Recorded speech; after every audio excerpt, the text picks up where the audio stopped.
The Peter Schiff Show. Well, the big story of the day, and in fact, over the holiday when we were closed here in the U.S., was the pullback in the price of gold. Gold had gotten above $12.60 on Thursday last week. It pulled back a little bit on Friday, but the real damage happened overnight on Monday while we were celebrating President's Day, where at one point gold was almost down about $50. It was trading even below $11.90, I believe, on the lows. When we opened up for trading here in New York, gold had pulled back and it was back above $12.10. It tried to rally, but really couldn't. In fact, the only time that gold rallied a bit today is when the Dow sold off to only up about plus 50 from up about 150. The stock market and the gold market are really the mirror image of each other right now. Gold tends to be trading off of stocks. If stocks are going down, gold is going up. And if stocks are going up, gold is going down. So that is the dynamic that is in play right now. Although ultimately, I do believe that stocks and gold stocks will be going in the same direction because they'll all be responding positively to the Fed admitting that it's not going to raise interest rates and, in fact, cutting interest rates maybe to negative and launching QE4. But right now, everybody still believes that rate hikes are coming. And so now it's really just gold being the safe haven from weak stocks. But I think the best environment is going to be when the Federal Reserve steps up to save stocks, and that's when the gold trade is really going to catch a bid. But when the market resumed and the Dow closed on the highs of the day, up over 200 points, that means gold closed on the low of the day. And in fact, gold, looking at GLD, which is the ETF for gold that trades here in the U.S. So for today's decline, which included what would have happened overnight that it missed, so that's a good metric to use, we were down 3.59, which is $35.90. That was a 3% decline in the price of gold. In the spot market, we closed right about 1,200 even. So that was really the breakout, and now we've had a pullback to confirm that breakout. Now, maybe this is the pullback that Dennis Gartman was waiting for, although we still haven't pulled back enough to be back to where we were when Dennis Gartman said that he was bullish on gold, but to wait for a pullback because we're higher now than we were then. So we potentially need a bigger pullback to get Dennis Gartman on board. We'll see. This might have been the most of it. It was a reversal Tuesday, so you tend to see a counter trend move on a Tuesday, turnaround Tuesday, whatever you want to call it. But a very good point. You look at the gold stocks. One index in particular, the GDX, which is the Market Vectors Gold Miners Index. That index was down 8.65% today.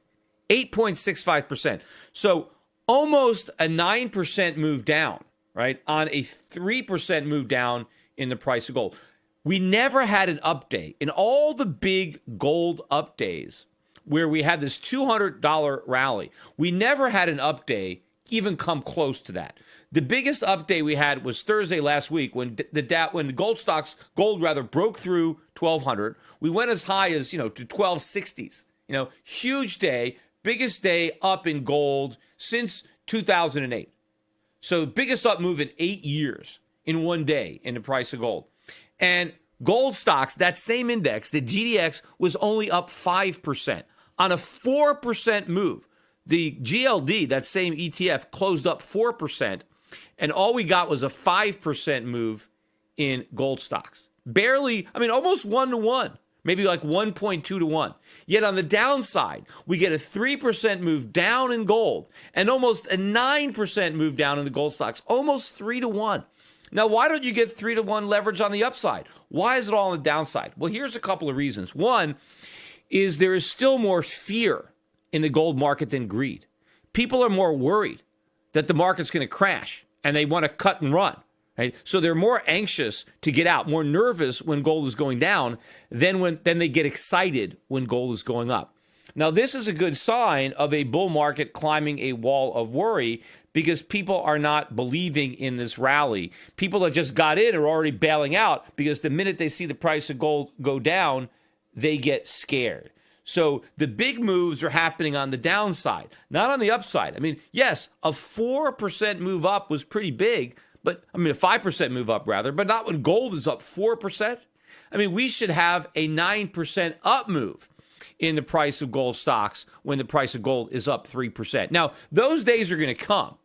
I think they're going to come pretty soon, actually, as more people start to develop confidence in this very, very young new bull market. In fact, I don't think it's a new bull market. It's a resumption of the long-term secular bull market that began in 1999-ish, 2000. We had a cyclical bear market within a secular bull market. We had this multi-year correction, which I believe is over, but a lot of people still think we're in a bear market, or at least want to pretend. Case in point being Goldman Sachs. And Goldman's rhetoric may in part be responsible for the sharp sell-off. I mentioned on my podcast that I did last week that Goldman came out and said, sell gold, that it was going to go back to 1,000. That was their year-end target. Well, on Monday, while we were all having a holiday, Goldman Sachs was out putting out their PR again, not only telling people to sell gold, but to short it, right? To sell it if you don't even have it. Goldman is saying gold is a great short. Short gold, because they think it's going to 1,100 in the next few months. And by the end of the year, they think it's going to go to 1,000. And therefore, they're advising people to short it. Now, why would Goldman Sachs be telling people to short gold? First of all, think about gold as if it were a stock, right? And so gold is 1,200 an ounce. Just think of it like a $12 stock. Goldman thinks it's going to go to 10. So there's this $12 stock, and Goldman Sachs thinks that this stock can go all the way down to 10. And they're telling people to short it. Why? I mean, what, for 20%? Why bother? That's the best they can come up with? Think of all the stocks that are getting killed. You know, there's a lot of stocks that are probably going to go bankrupt. Why doesn't Goldman tell people to short those? Why gold? I mean, gold's not going to zero, right? Even if it gets slaughtered, gold's never going to be worthless. There are plenty of companies right now that are going to be worthless. Short those. At least there you got a lot of upside. I mean, if Goldman is right and gold maybe can go to 1,000 and you short it at 1,200, okay, you make 20%. Big deal. What if gold goes up?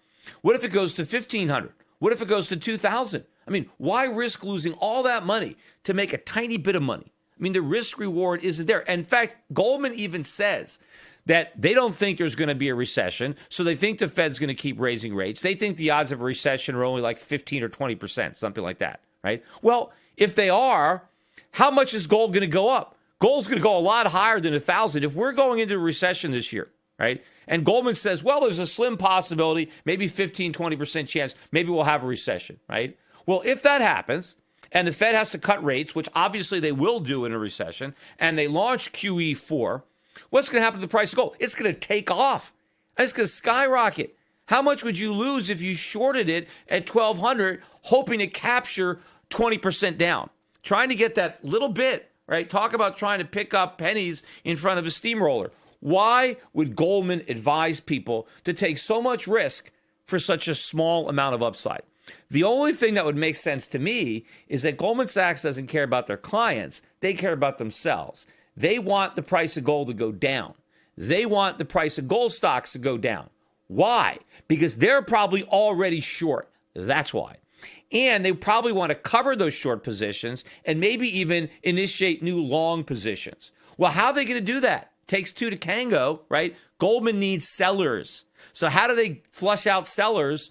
Talk about how low the price of gold is going to be. Put out a sell recommendation. Put out a short recommendation. Get people panicking and selling, and now they can quietly buy for their own account as they're encouraging their clients and everybody else's to sell exactly what they're trying to buy. And this is pretty much par for the course when it comes to how Goldman operates, which is why you've always got to take anything they say with a grain of salt. You know, instead of advising that people short gold, Goldman Sachs ought to recommend that people short Goldman Sachs. I mean, if Goldman Sachs would have performed as well as its namesake, I'm sure its shareholders would be a lot happier. Now, if you go back to October of 2007 to today, the price of Goldman Sachs shares is down by better than 40%. But during that same time period, the price of gold, including today's decline, is up by better than 50%. So it seems to me that Goldman is a much better short than gold. Of course, the one thing Goldman has going for it is government bailouts, because who knows how low Goldman Sachs would be today had it not been for the 2008 bailouts. Maybe they would have gone bankrupt. Well, it's still possible that Goldman can go bankrupt, but it's impossible for the same thing to happen to gold. Now, let's go to the economic numbers that came out today, which were predictably awful, as they typically are. We got the Empire State Manufacturing Survey. Now, these have been bad, right? These have been bad. We've had 6 consecutive monthly contractions in that index. Unheard of unless you're in a recession. And the last month was the worst of the 6. We were down 19.37%. Horrible, horrible January. Now, the consensus was for a drop of minus 10 for February. Still bad, right? Bad, but not nearly as bad as the horrible number from January. Well, what did we get? We got minus 16.64. Not quite as awful as January, but much worse than they thought. In fact, the range of expectations were from a high of minus 7.5, right? That was the best anybody thought, to as low as minus 16. We got minus 16.64. So we were even worse than the worst possible estimate of the entire range of consensus. So we got bad news that was even worse than the bad news that we expected. Markets didn't seem to care about that at all, right? Just kind of shrugged it off. We also got another indicator that came out today on the housing market. It was a housing market. It's a sentiment indicator for home builders. In the month of January, that number came out at 60, which had been softening. Right? It was already down from a high of 64.2 in the fall of last year. So it had been trending down, and the consensus was for a slight uptick to 61. Instead, we went all the way down to 58. Now, that's the lowest number in 9 months. So home builder confidence is going down. And, they were attributing it to the cold weather that we had in February. But, we had warm weather in January. It takes that much. You get one cold snap and all of a sudden all confidence just goes out the window. What is it? They were telling us that December and January were too warm for people to shop, right? And so the retailers did awful in December and January because it was too warm. And now all of a sudden it's too cold for the home builders to have any confidence to build homes. We just can't catch a break, right? We're being totally victimized by the weather here. It's either too hot or too cold. It's never just right. What we need is that new Goldilocks economy where the weather is just right. Otherwise, it provides a perfect excuse. That reminds me of that old joke, why did God create economists, right, to make weathermen look good? Well, now our economists are weathermen or are bankers, and everything is being blamed on the weather, but nothing ever gets blamed on the Fed or the U.S. economy. By the way, the Atlanta Fed now has upped its GDP forecast for the first quarter all the way up to 2.7. Why? When the quarter began, it was 1.2. We haven't had any good news. The retail sales numbers were pretty much in line with expectations that we got. Nothing really has beat estimates that would bear on this. The best we've done is come out in line with what people were expecting. We've had more numbers like the ones we got today that were not only bad, but much lower than had been expected. I can't see anything on which the Atlanta Fed is basing its newfound optimism on first quarter GDP. I don't know. What did somebody take these guys behind a woodshed and get their mind right? Maybe some people at the Fed, went over to the Atlanta Fed and say, hey, what are you guys doing? What is all this negativity out there? We're out there talking about how great the economy is. You keep coming out with these low estimates. You got to get with the program. Maybe that's what happened. Maybe they schooled them and got their mind right. Now, all of a sudden, they're so optimistic. But again, the Atlanta Fed supposedly is basing this number on what the data is right now at this snapshot in time. So theoretically, they're not making a forecast as to what they think the data is going to be later in the month. They're just looking at the data that has already come out and somehow thinking that, well, the economy is going to be 2.7. Remember, they ended up at 0.7 for the fourth quarter. But when the Atlanta Fed first started estimating the first quarter earlier in the year, it had an estimate of like 2.5%. So it ratcheted it down. So even though it took that 1.2 up to this politically correct 2.7, my estimate is that as we get more data, like the data we got today, if the Atlanta Fed wants to maintain its credibility and its track record, it's going to have to start ratcheting down these numbers quickly pretty soon. Another thing about that Atlanta GDP now that the Atlanta Fed is forecasting 2.7, everybody's talking about it. I mean, I turn on the television, I'm reading about it, Atlanta Fed.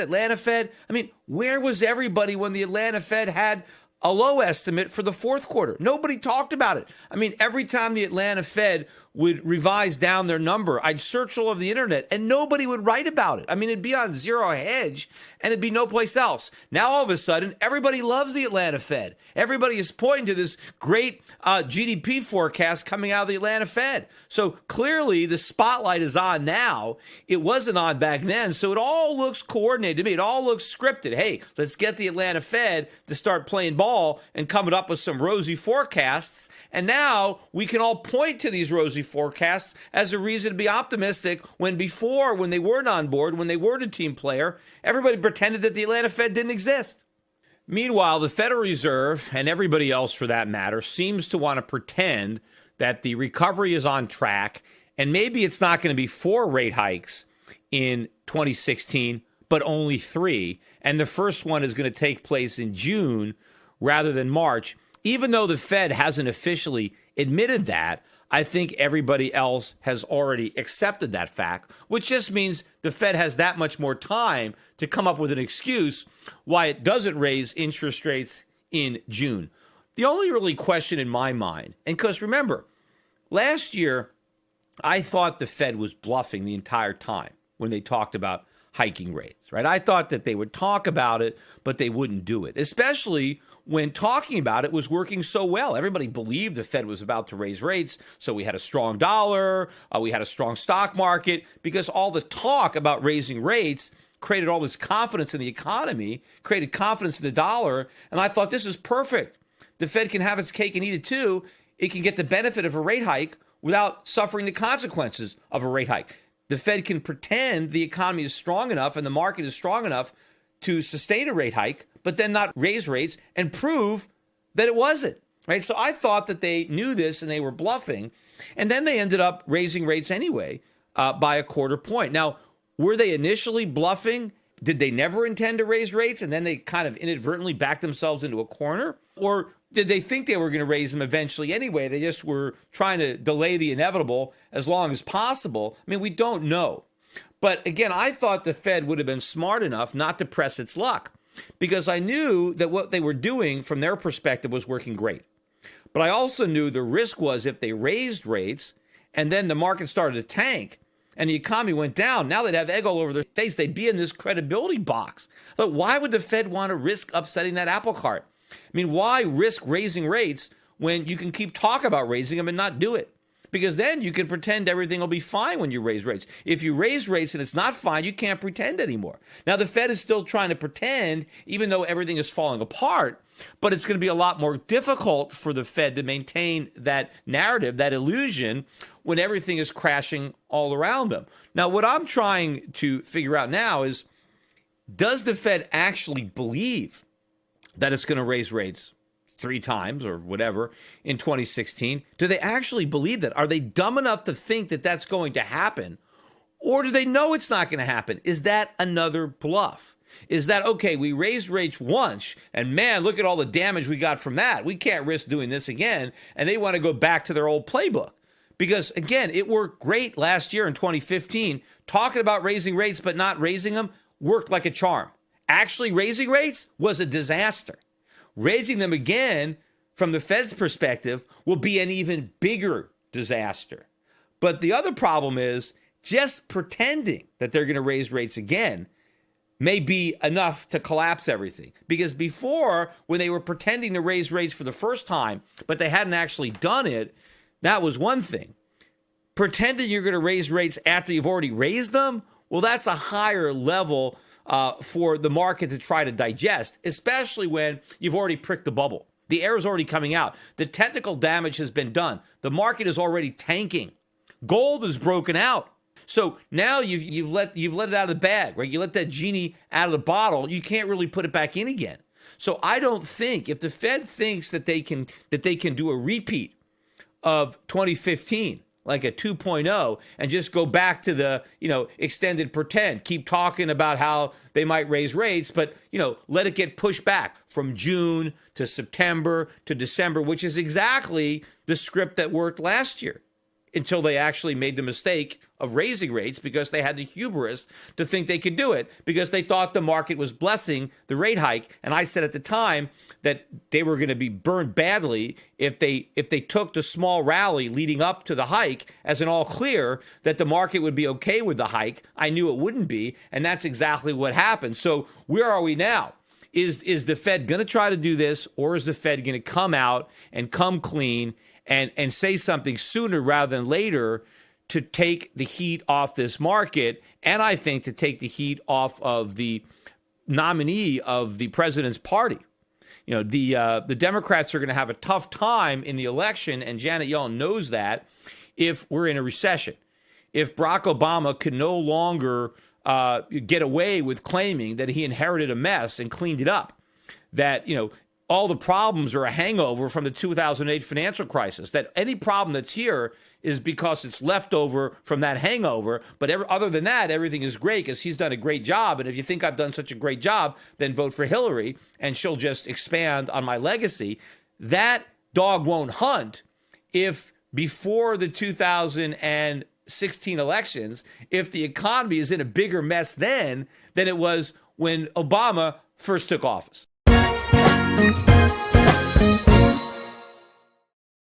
There's so much factually incorrect information and underreporting by legacy media today. Shouldn't there be truth in media? Well, there is. Truth in Media. Recently, a novel thought is now a reality with truthinmedia.com. Led by award-winning journalist Ben Swan, truthinmedia.com is the source for uninfluenced, reliable, fearless news, where journalists pursue real questions, not conspiracies. Make truthinmedia.com your default browser's homepage today and get breaking news and commentary that speaks the truth to power. It's also where you can tune into the Peter Schiff Show every week. Visit truthinmedia.com today. That's truthinmedia.com. Access to Truth in Media RSS feed by visiting truthinmedia.com/feed.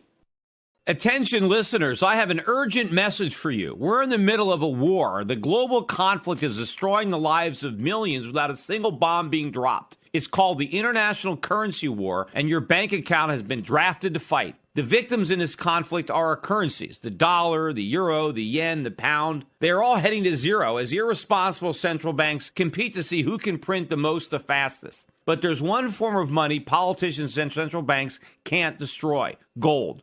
Today, it's more important than ever to understand the value of gold in your portfolio and to keep a close eye on major market developments. Subscribe to my monthly videocast and you'll be the first to hear my latest analysis on gold investing and the currency wars. Visit goldvideocast.com right now to subscribe for free. I call the dot-com bust, then the housing bust, and I advise clients to diversify into foreign equities and hard assets while the rest of Wall Street laughed at me. Now I want to keep you up to date on the next crisis that is brewing. My Gold Videocast also includes personal interviews I've conducted with other contrarian investors like Jim Rickards and Axel Merck.